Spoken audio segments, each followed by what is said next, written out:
Am I the only one that didn't know this AirPod 4 hack? Let's fix it now. First up, check the charge. Make sure your charging case is fully juiced and both AirPods are charging. You can see the charge status on your iPhone or iPad. Next, let's clean them. Dirt and grime can mess with your sound. Clean the speaker mesh and microphone on each AirPod for a clearer experience. Still not working? Reset those AirPods. Hold down the button on the back of the case for 15 seconds. It'll be like a fresh start. Now check your audio settings. Go to Settings, then Accessibility, Audio Visual, and make sure the balance slider is in the middle.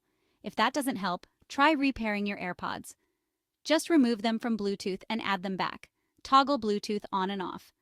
Sometimes a quick switch does the trick, and if all else fails, restart your device. A simple reboot can solve many tech woes. Still stuck? Contact Apple support or visit a Genius Bar. Your AirPods deserve the best care.